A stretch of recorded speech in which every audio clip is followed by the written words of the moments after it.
بہت سنجیدگی کے ساتھ سنیں. رب فرماتا ہے حافظوا علی الصلوات والصلاۃ الوسطی وقوموا للہ قانتین.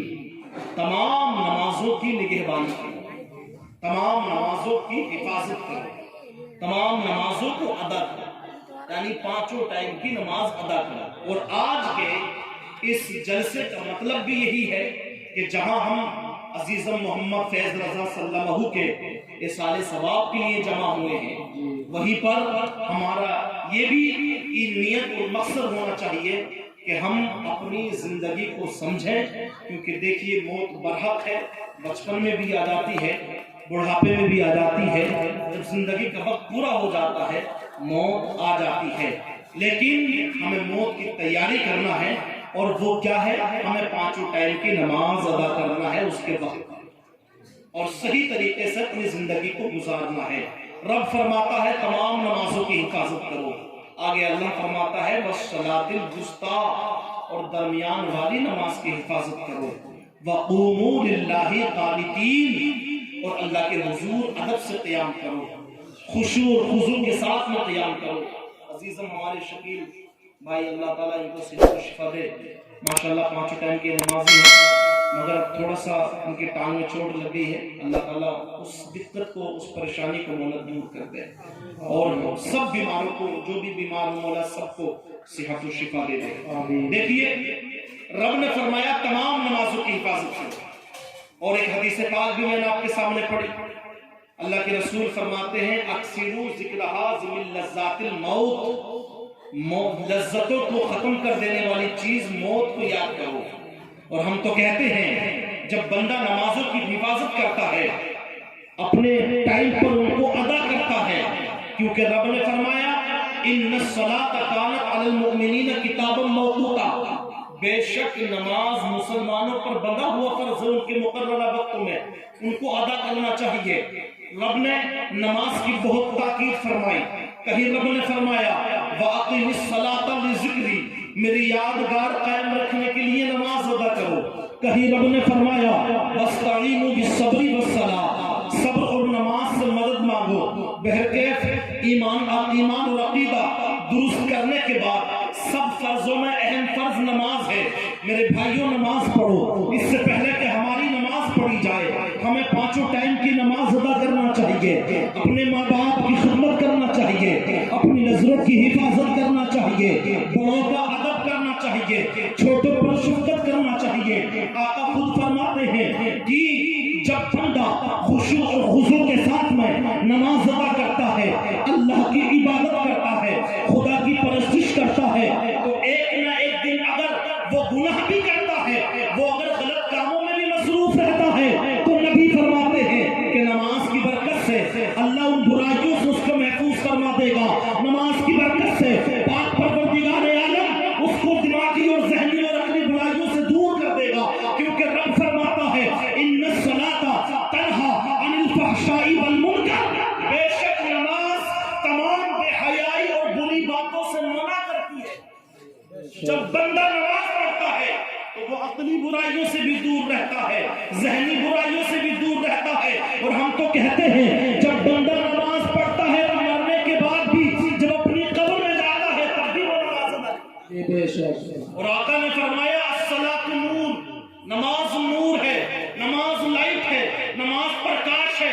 اس لیے ہماری ماں اور بہنیں بھی سنیں، پانچوں ٹائم کی نماز وہ بھی ادا کریں، ان پر بھی نماز فرض ہے. ہمارے بھائی بھی سنیں، ہمارے نوجوان بھی سنیں، پانچوں ٹائم نماز پابندی کے ساتھ میں ادا کریں. بس ایک بات آپ کے سامنے عرض کروں پیارے اسلامی بھائیو، ایک صحابی رسول ہے جن کا نام حضرت ابو دجانہ رضی اللہ تعالیٰ عنہ ہے، پانچوں ٹائم کے نمازی ہیں. لیکن آپ دیکھیں اگر اللہ تعالیٰ توفیق دے تو اذان سے پہلے ہی آپ جو ہے مسجد میں حاضر ہو جائیں، ورنہ اذان ہو جائے آپ نماز کی تیاری کرنے لگے مسجد میں حاضر ہو جائیں. نماز کی اہمیت جانیں، نماز کی فضیلت کو سمجھیں، نماز کی برکت کو سمجھیں. ایک صحابی رسول ہے جن کا نام حضرت ابو دجانہ رضی اللہ تعالیٰ عنہ ہے. آپ چار ٹائم میں سب سے پہلے آتے ہیں اور سب سے بعد میں جاتے ہیں، اور ایک ٹائم میں سب سے پہلے آتے ہیں سب سے پہلے چلے جاتے ہیں. پیارے اسلامی بھائیوں، حضرت ابو دجانہ رضی اللہ تعالیٰ عنہ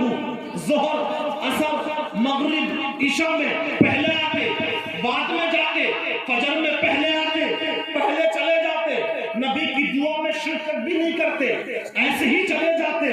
ایک دن صحابہ نے شکایت کی, یا رسول اللہ ابو دجانہ آپ کی دعا میں شرکت نہیں کرتے, اور نبی کی دعا کا حال پوچھو, ہم سے نہیں. بریلی کے تاجدار امام اہل سنن فخر زمین و زمن مقتدائے عارفان روزگار اعلیٰ حضرت عظیم البرکت مجدد دین ملت امام احمد رضا خان عرض کرتے ہیں کہ اجابت کا صحرا عنایت کا جوڑا, اجابت کا صحرا عنایت کا جوڑا, دلہن بن کے نکلی دعائے محمد, اور اجابت میں جھک کر گلے سے لگایا.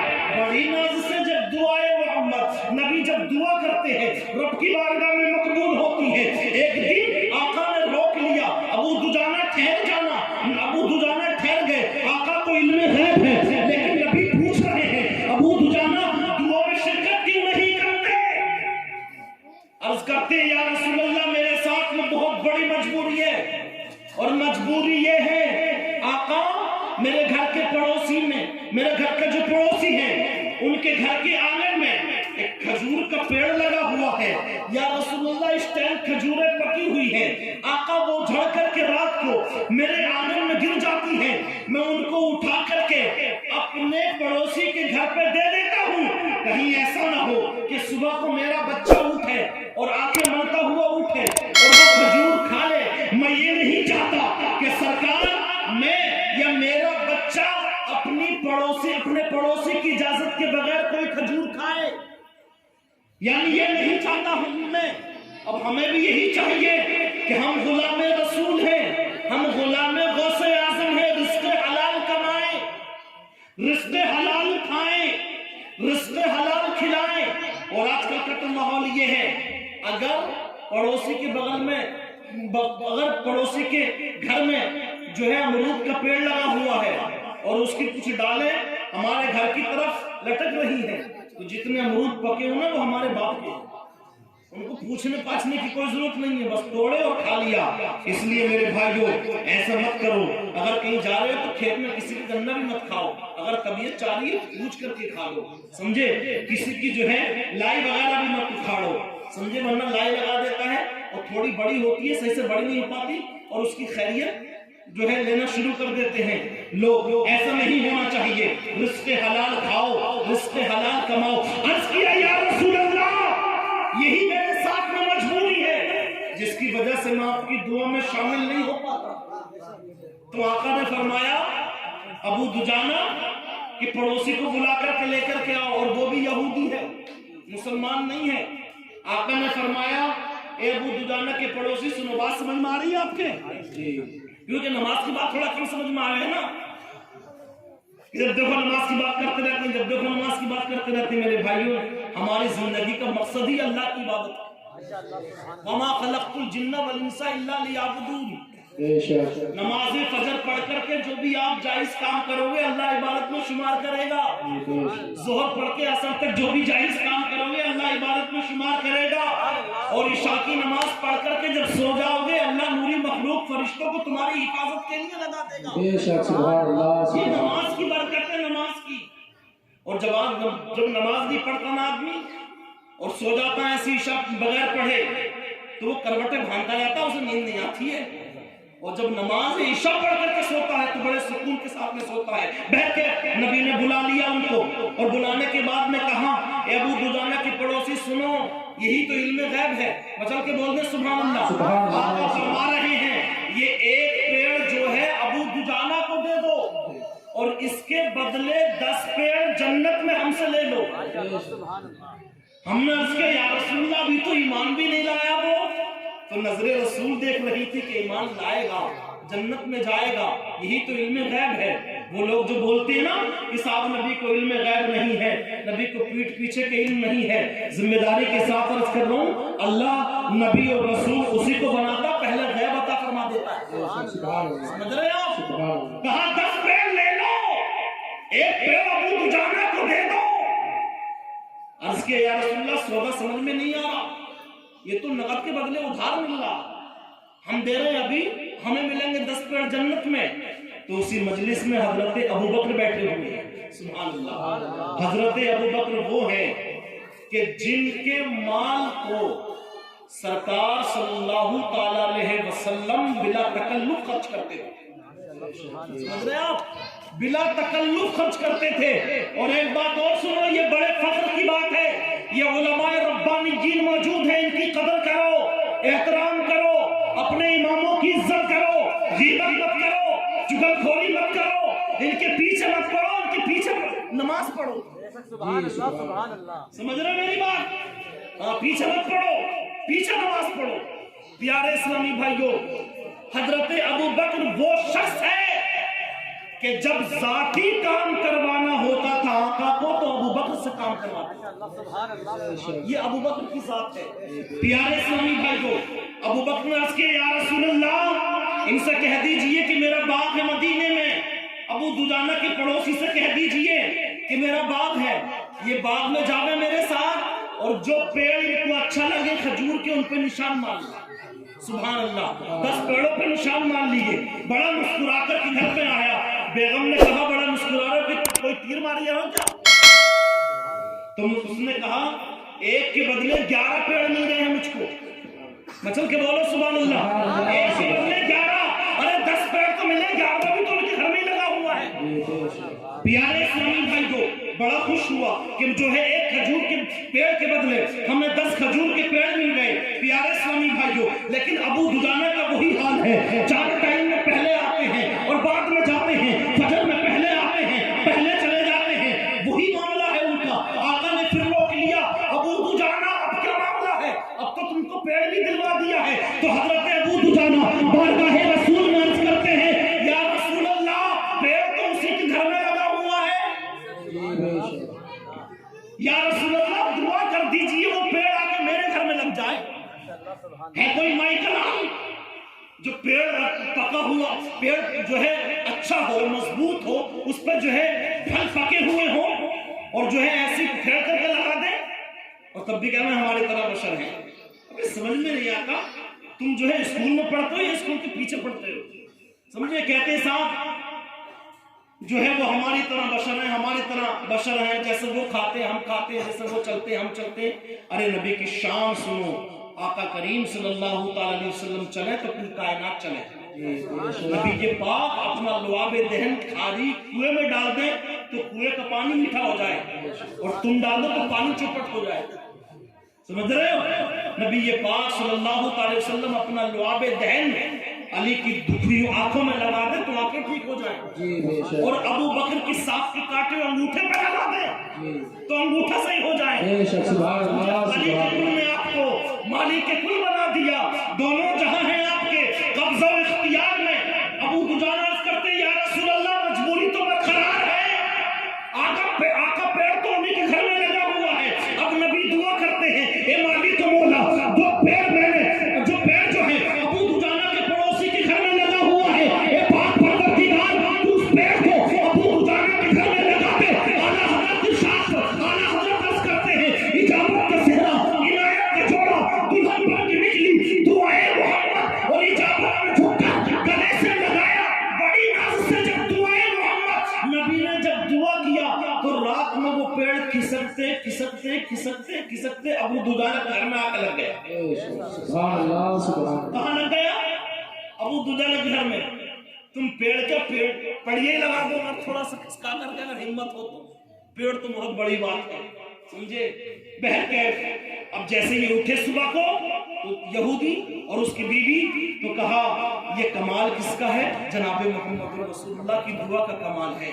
تو اب دونوں جنے گئے اور نبی پاک کے ہاتھ پر ایمان لے آئے. یا رسول اللہ جب آپ کی دعا کا یہ اثر ہے تو آپ کا دین تو بہت اچھا ہے، ہمیں بھی غلامی میں قبول کر لیجئے.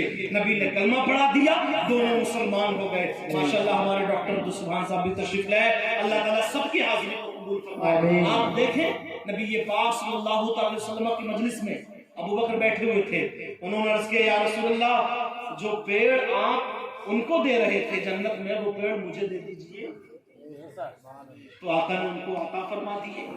اس لیے میرے بھائیوں نمازوں کی حفاظت کرو، 5 ٹائم کی نماز ادا کرو، پیڑ بھی ملے گی اور جنت بھی ملے گی، اور جنت بھی ملے گی. بس میں اپنی گفتگو ختم کر رہا ہوں. الصلاۃ نور، نماز نور ہے. نماز کو حلقے میں مت لو بلکہ نماز کو بھاری میں لو اور صحیح طریقے سے پابندی کے ساتھ اللہ کی رضا کے لیے، کسی کو دکھانے کے لیے نہیں، رب کو منانے کے لیے پابندی کے ساتھ 5 ٹائم کی نماز ادا کرو. جب بندہ مرتا ہے نا تو دیکھیے فطری شے ہے. علامہ یونس صاحب سے بلا فرما رہے تھے بچے کے انتقال پر ملال ہوا، ماں باپ کو تکلیف ہوتی ہے، آنکھوں سے آنسو نکلتے ہیں، دل غمزدہ ہوتا ہے. مگر پیارے اس موڑ پر بھی ہمارے نبی کی زندگی ہماری رہنمائی کرتی ہوئی نظر آتی ہے. نبی یہ بات ہمیں صبر و تحمل کی تعلیم دیتے ہیں. لیکن چلتے چلتے بتا دوں کہ تھوڑی دیر کے بعد تجہیز التقدیم کی تیاری ہونے لگتی ہے، غسل دے دیا جاتا ہے، کفن پہنا دیا جاتا ہے. اعلیٰ حضرت عرض کرتے ہیں راہ پرخار ہے کیا ہونا ہے، راہ پرخار ہے کیا ہونا ہے، پاؤں افگار ہے کیا ہونا ہے، چھپ کے لوگوں سے کیے جس کے گناہ وہ خبردار ہے کیا ہونا ہے، اور گھر بھی جانا ہے مسافر کے نہیں، مٹ پہ کیا مار ہے کیا ہونا ہے، آخری دید ہے آؤ ملنے، رنج بیکار ہے کیا ہونا ہے. تب مرنے والا کہتا ہے دل ہمیں تم سے لگا نہیں رہا تھا، اب سفر بار ہے کیا ہونا ہے، کیوں رفا کرتے ہو ہنستے اٹھو جب وہ غفار ہے کیا ہونا ہے. تو جو ہے اظہار غم کیا جاتا ہے، پھر جو ہے اجتماعی طور پر دعائیں مغفرت کی جاتی ہے. گفتگو کو ختم کر رہا ہوں، علماء کی تعداد کثیر ہے، وقت کی قلت دامنگیر ہے، لیکن آپ دیکھیں جس کو شرعی نقطۂ نگاہ سے نماز جنازہ کہتے ہیں، نماز جنازہ پڑھنے کے بعد مردے کو قبر میں اتار دیا جاتا ہے، تختے لگا دیے جاتے ہیں اور مٹی دے دی جاتی ہے. اسی اسنا میں دو فرشتے آتے ہیں جن کا نام منکر اور نکیر ہے، بڑے بڑے بال ہیں، بڑے بڑے دانت ہیں، آنکھیں کالی نیلی پیلی ہیں، مردے کو جھنجھوڑتے ہیں، بڑی کڑی آواز میں 3 سوال کرتے ہیں، من ربو کا، من ما دینو کا، ما کنتا تقول فی حق حاضر رجل. پیارے جو نمازی ہے، جو 5 ٹائم کی نماز پابندی کے ساتھ میں ادا کرتا ہے، بالخصوص نماز عصر کی حفاظت کرتا ہے، جیسے ہی فرشتوں نے سوال کیے حدیث پاک کے الفاظ ہیں، وہ فرشتوں سے کہتا ہے دعونی اصلی، ذرا ٹھہرو مجھے نماز عصر پڑھنے دو، جی بے شک سبحان اللہ. مجھے نماز پڑھنے دو. یہ حدیث پاک کے الفاظ ہیں. اب جیسے ہی وہ کھڑا ہوا نماز پڑھنے کے لیے اللہ اکبر، اس کے بعد رکوع کیا سبحان ربی العظیم اور قاعدہ کیا، التحیات پڑھا، التحیات للہ والصلوات والطیبات السلام علیکہ ایھا النبی ورحمۃ اللہ وبرکاتہ، السلام علیکہ وعلی عباد اللہ الصالحین، اشہد ان لا الہ الا اللہ واشہد ان محمد عبدہ ورسولہ. درود ابراہیم اور دعا پڑھ کر کے جب سلام پھیرتا ہے اب فرشتوں سے کہتا، فرشتوں سوال کرو، جواب دینے کے لیے تیار ہو. بے شک نماز پڑھ لی میں نے، اب سوال کرو.